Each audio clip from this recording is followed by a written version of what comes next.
everybody, and welcome back to Buckeye Politics. It's me, your favorite Ohioan. So, part 2 of the Christmas special.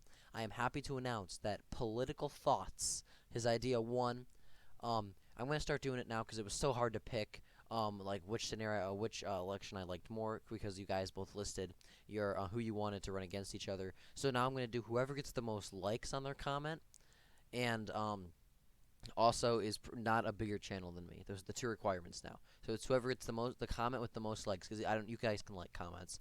I know that. So if you really like an idea, like the comment, and the one with the most will be the video idea that I use. So Political Thoughts 1, go subscribe to him, go watch his videos. So he doesn't have any videos, but go subscribe to his channel. If he does make videos, show him some support. And so congratulations. So his idea, as you can see, was Trump versus Clinton. So we're going to film the safe state for Donald Trump, and I'm assuming that he decided this scenario based off of the new thoughts on Hillary Clinton possibly running for president after she gave some major interviews on some major news networks. So it's an interesting thought to look at, but yeah. I'm assuming that's why he picked that. So these are all the safe states and safe areas for Trump and Clinton. As you can see, it's 181 to 132. I could possibly see New Jersey and Connecticut and Rhode Island and Delaware possibly being likely. But as of now, I'm going to keep them as safe. They're definitely going to be under 15. So if I use 10-point margins, they're going to be a little less likely to be safe. But they will all four of these states will be under 15.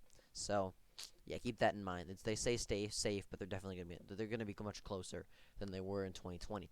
So these are safe states for each side. We're going to go film the likely states for Trump, and they include states of Ohio, Texas, Florida, and North Carolina. The reason Iowa is safe and Ohio is not is because Hillary Clinton does have some of that, like, I'm with her suburbanite appeal. Not as much as Joe, but I do think Clinton would narrowly make Ohio likely, probably be like 9.9 for Trump, but narrowly it would be likely, my home state. Texas, don't even need to talk about that. It's going to be likely. It'll probably swing red just because of how much the traditional suburbanite Republicans there, who may not necessarily like Trump, but how much they hate Hillary. I would not be surprised if Texas swung back to the GOP. Similar story in Florida.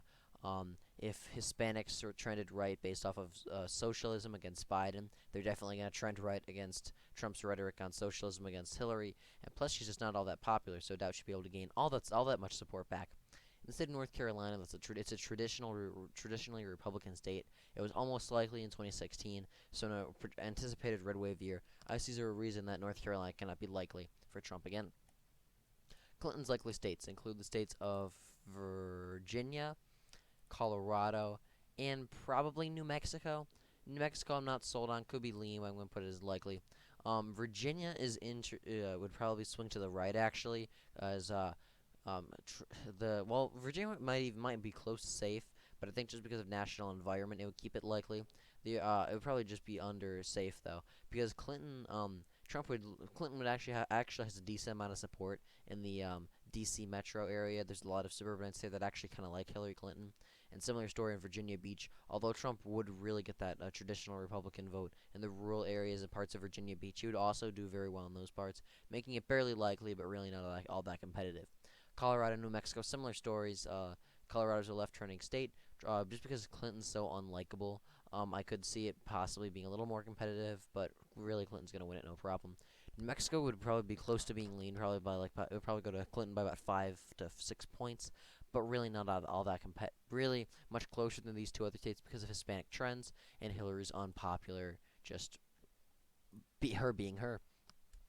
The lean states for Hillary Clinton include the state of Maine at large, and that is it. The lean states for Donald Trump include Wisconsin, Georgia, Arizona, Nevada, and probably Pennsylvania.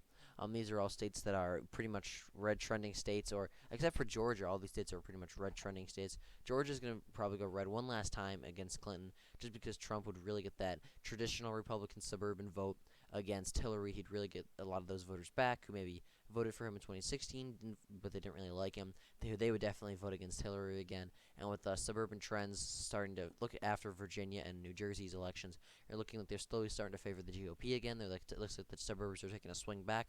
Trump could probably win Georgia one last time by a lean margin. Similar story in Arizona. There's a lot of traditional Republicans who just don't like Trump, and a lot of them are John McCain fans. And John McCain and Hillary Clinton were not exactly good pals, and a lot of them, John McCain stands, really don't like Hillary Clinton. So I see no reason that Arizona cannot go back to Trump by a lean margin. The rest of these states are mostly Wisconsin and Pennsylvania, simply because of Hillary not really exactly being that much of a populist. She's kind of just your neoliberal. In all honesty, she doesn't have much. She doesn't have much Rust Belt appeal, especially compared to Biden. And Nevada, also just because of trends and Hispanic population trending Republican. Hillary Clinton, her tilt states, she actually does not have any tilt states. The rest of these states will all very narrowly go to Donald Trump. I say very narrowly. As Minnesota, I'm not sold on. I do believe Michigan, New Hampshire, and Nebraska second district would tilt to Trump. Minnesota, I'm not sold on, but as of now, I'm going to put it as tilt to Trump. Trump very narrowly lost it in 2016, and that's really the main reason I think he would win it in 2024, excuse me, is because Hillary really does not have much support. She doesn't have the Bernie Bros in Minneapolis who really turned out for Biden. A lot of them would not vote for Hillary, while Trump would make even more gains in the rural areas and the Iron Range. So I could see. That's the only reason I see Trump very narrowly winning Minnesota. And as of now, that could definitely change, I'm sure. Minnesota would probably be the closest state in the election, be very, very close by only a few thousand votes. But I think that Trump would probably pull it off as of now. New Hampshire, similar story to Minnesota. A lot of it is just it being close in 2016, and with trends really looking like they're going to favor the Republicans, Trump should be able to pick it off. Michigan will probably be close to being lean, probably by about like 0.8, 0.9 victory for Trump.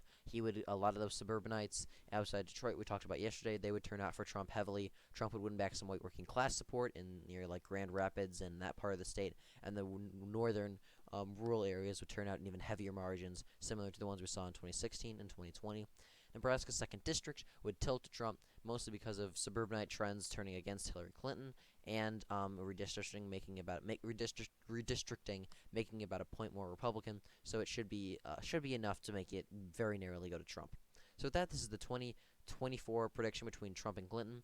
I hope everyone has a Merry Christmas. Please comment below your scenarios for your next prediction. You'll get a shout out. I'll make your scenario, and yeah, it's awesome. And be sure to be fair and actually like people's comments and do this fairly. Don't just everyone like your own comment, because that's gonna make it even harder for me to decide which dates to pick. So I hope you enjoyed this video. Please be sure to comment, like, subscribe, all that good stuff. Thank you for watching, and Merry Christmas.